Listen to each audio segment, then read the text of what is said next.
Welcome to the Industry Insider, brought to you by PromoCorner. Each week, promotional product professionals Meg Erber, Jeff Franklin, and Stephen McFadden, along with special guests, will discuss industry news, trends, and events with a focus on educating the promotional products industry.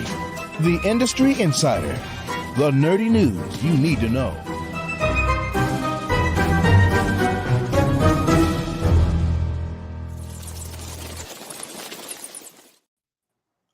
I still love the intro every time. It's just so good. All right, welcome back to yet another exciting episode of the Industry Insider, your promotional products podcast where you can get all the nerdy news you need to know about. My name is Jeff Franklin, National Account with Headwear USA, and I'm joined today by three other lovely folks. But of course, before we get to them, we got to tell you about our fine sponsors for today. And we got a nice spicy video for you guys this week, so it's a good one. Check it out. Get ready for excitement, opportunity, and of course, a little promo fun. The PPI Expo is where the industry goes to build connections and discover insights for a successful year in promo. Exhibits open January 16th through 18th, and the PPAI conference will take place January 15th.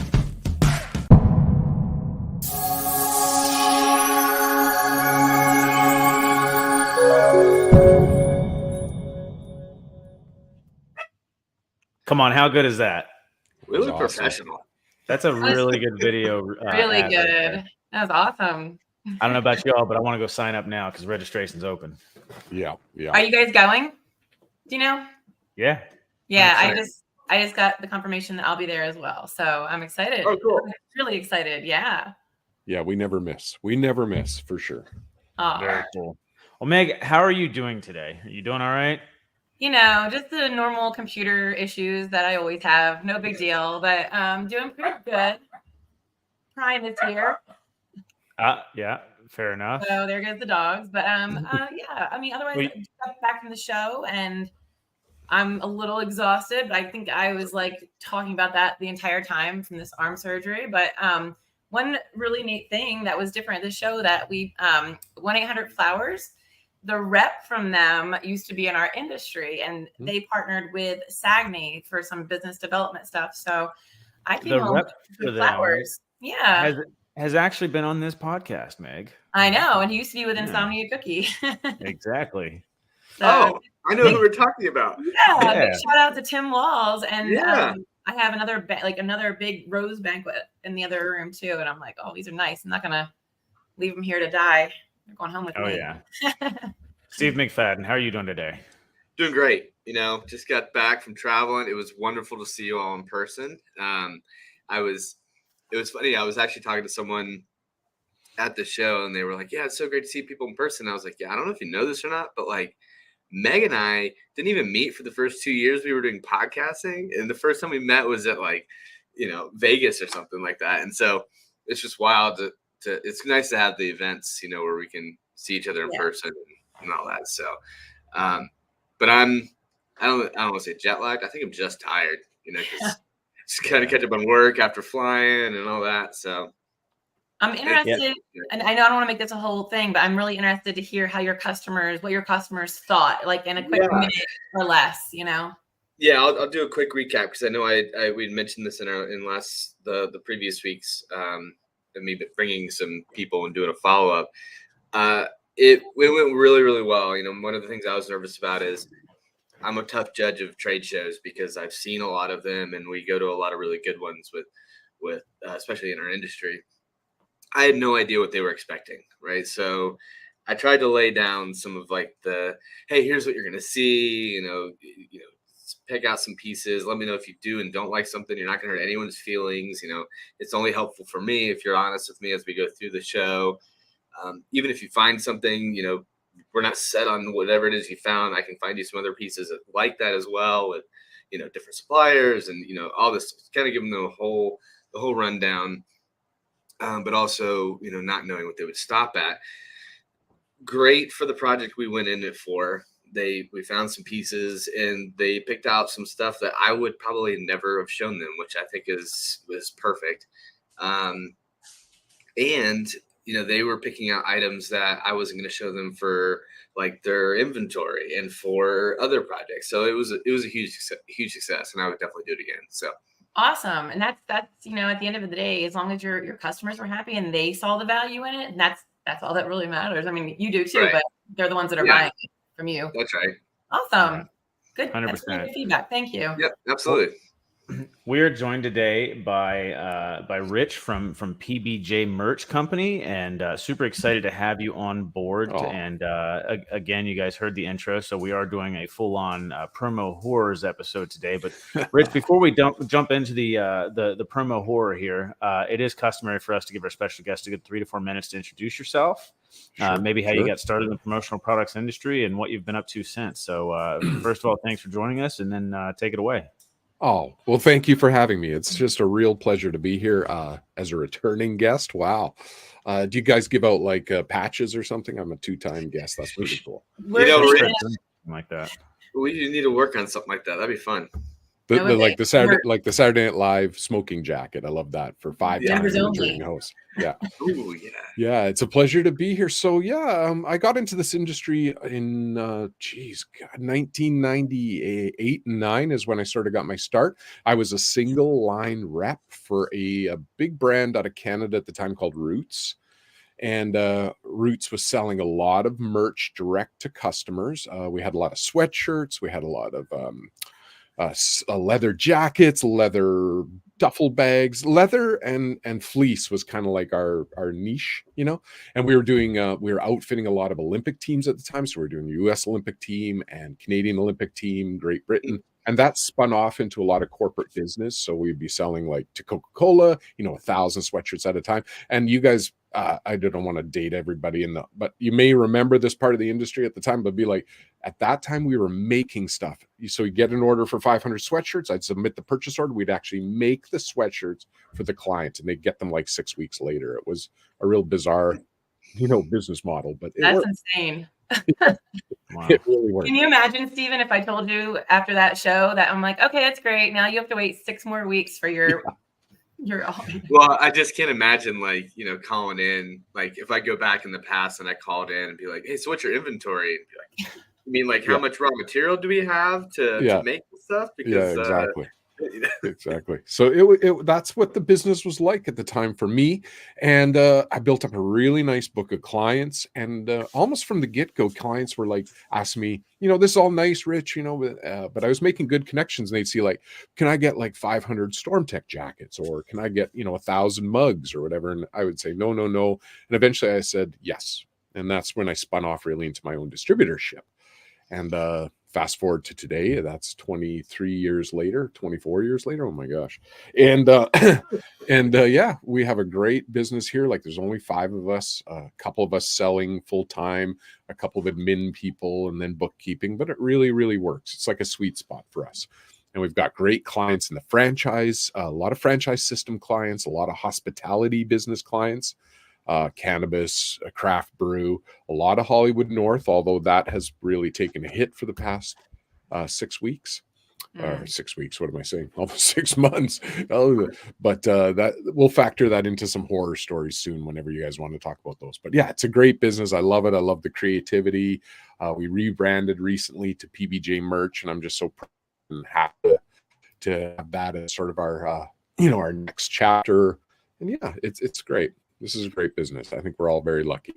When you say Hollywood North, is that because like the writer's strike? Is that what that was about? Is that what you're referring to, or am I off the mark? No, you're right on. And I always say Hollywood North because I forgot to introduce but our office is in Vancouver. We serve Vancouver, Canada, and sort of all across Canada, a little bit of Pacific Northwest, Oregon and Washington State.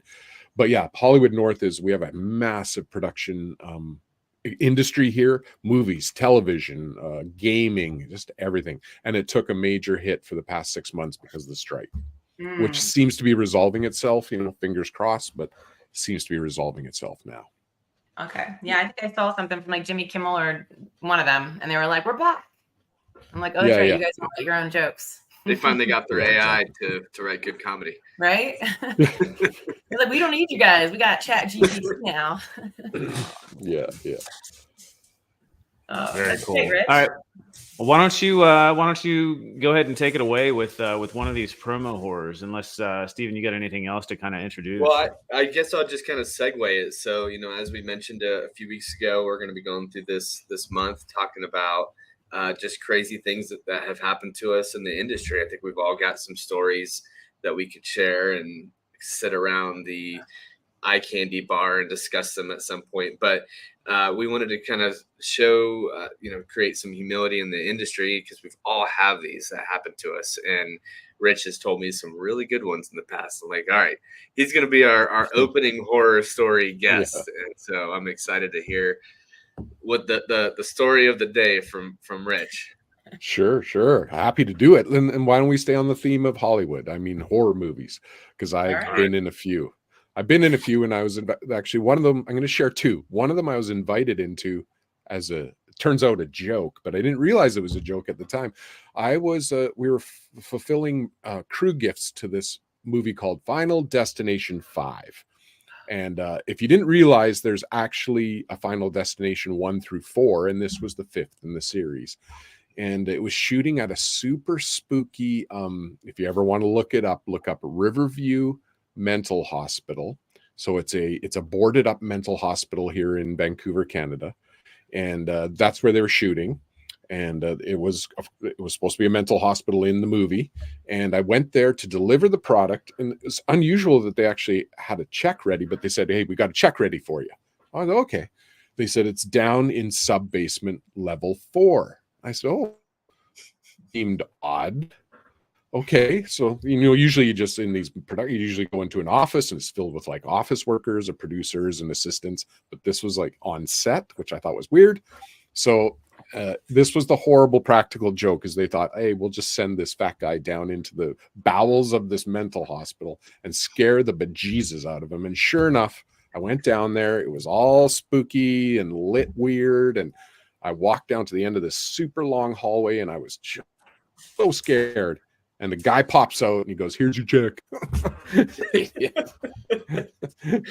I said, "Dude, you're lucky I didn't punch you out right now, because I was so scared." But, oh man. And they were laughing. They were laughing.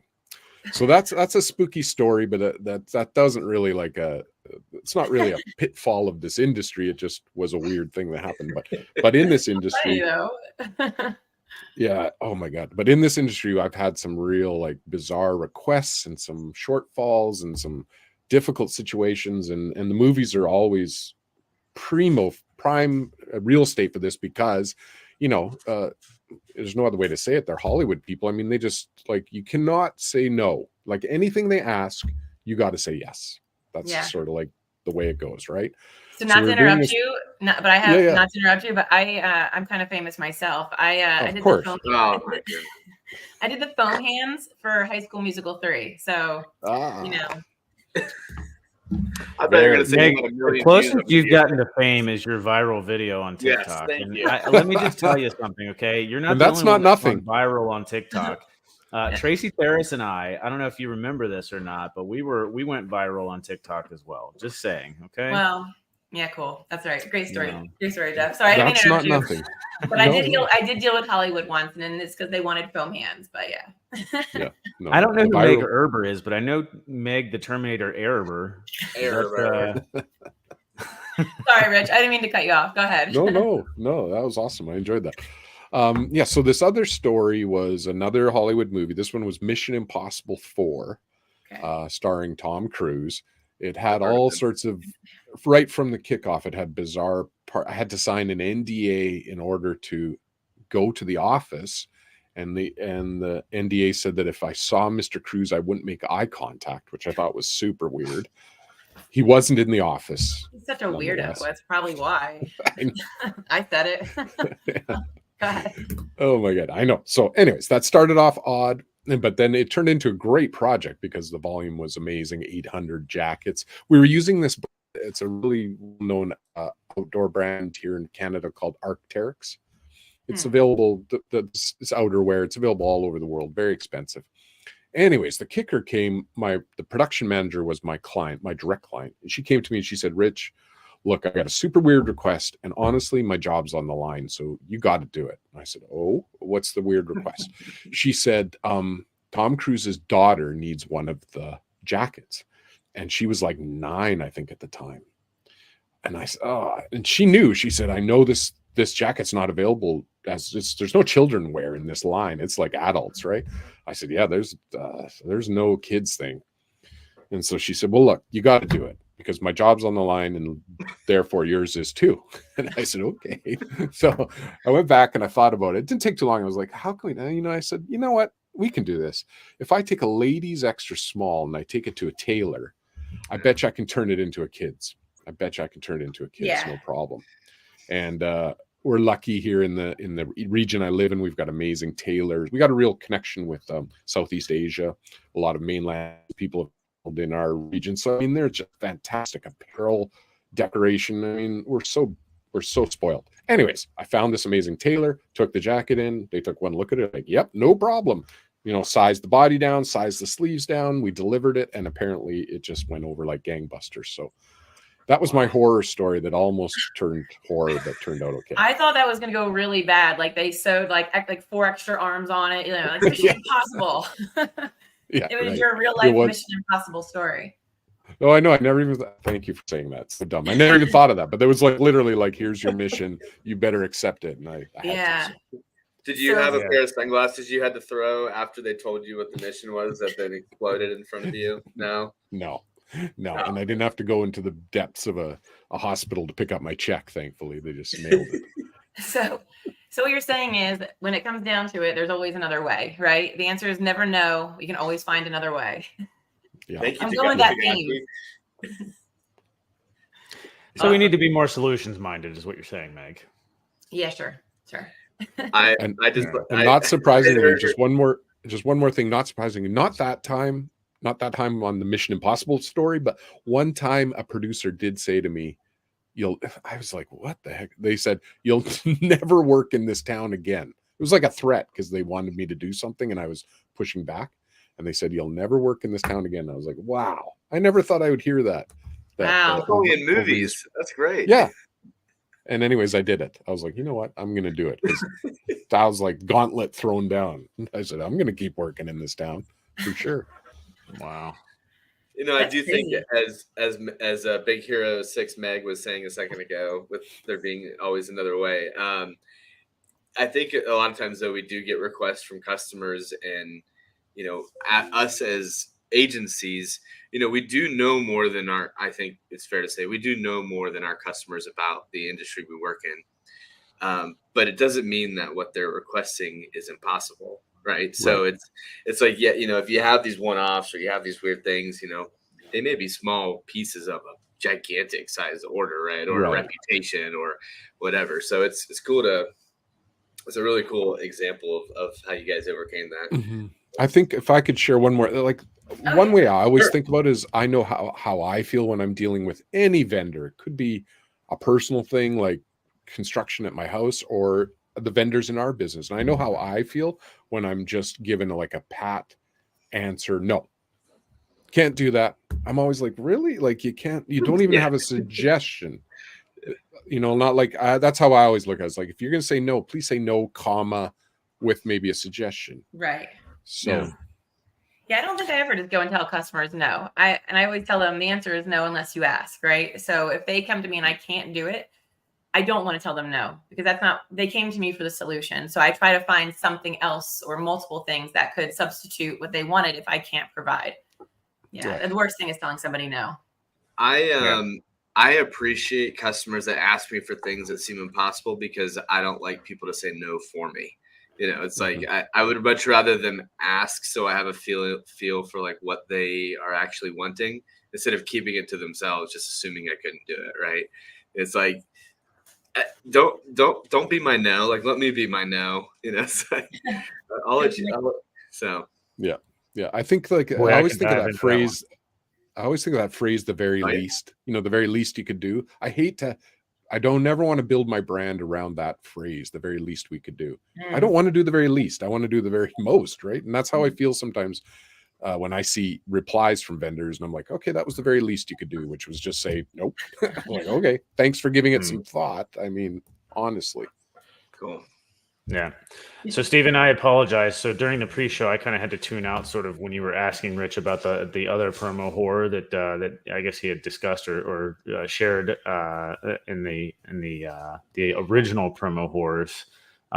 Were you able to recall or not? Because I forgot. It was the hospital one. Yeah, it was. Okay. Right. Yeah, there was. I mean, I'm just trying to visualize this. And what was the name of the place? And if people want to look it up, because I think we did. It's called Riverview Mental Hospital, Vancouver, BC. That's all you got to look up on Google. There's a gazillion photos. It's amazing. It's super spooky. The photos are.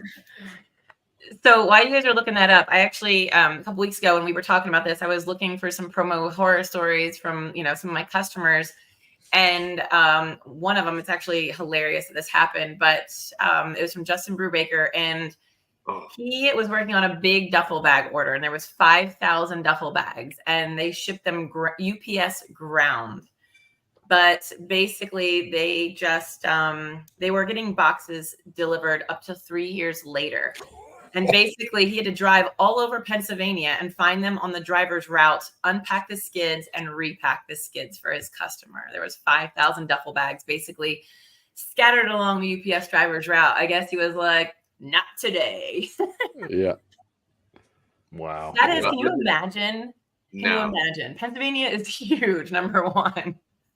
Like the how many you must be having. How many shows could we do? How many shows could we just do on courier horror stories? Oh, I feel like all of them. The drive-by is it's, sometimes I'm sitting here at my desk and I get a pinged email saying redelivery schedule or delivery reschedule. I'm like, delivery reschedule? I was sitting right here. They just drove by. Just what Meg said. It was like, not today. Yeah. Yeah, it's amazing how that's not actually ever really enforced either. Because to your point, like people are working from home way more than they ever have, so they can't really lie or hide from it anymore. Like we know you weren't here, dude. Yeah, everyone's gonna ring or something too, so it's not like you can. Yeah. By the way, I did look up this hospital because I was super curious. People need to look it up. This is creepy. It's like right. It's like a cross between like an old like plantation home, it's like a giant like column, like something you'd see in like Charleston almost, with like brick and white. It's spooky looking. What movie was filmed there? Final Destination. Final Destination 3. But they filmed so many. I mean, it's endless how many things they do there. They do tons of movies there.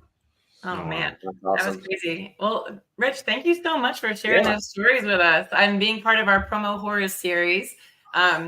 Again, thank you. And where can people find you? Where can we direct people to find you? If just to talk biz or just to talk about more horror stories or solutions. Yeah, please. PBJ Merch Company. You can find us online. You can find us on Insta socials, Twitter socials. PBJ Merch Company.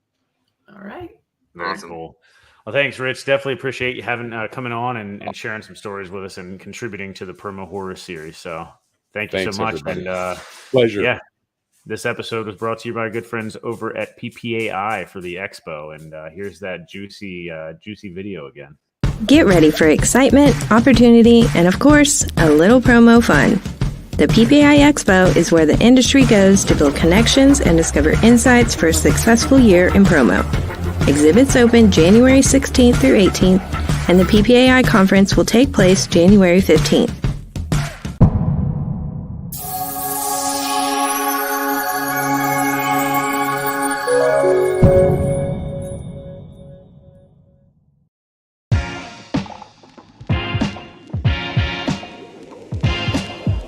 Thank you for listening to this week's episode of PromoCorner's Industry Insider.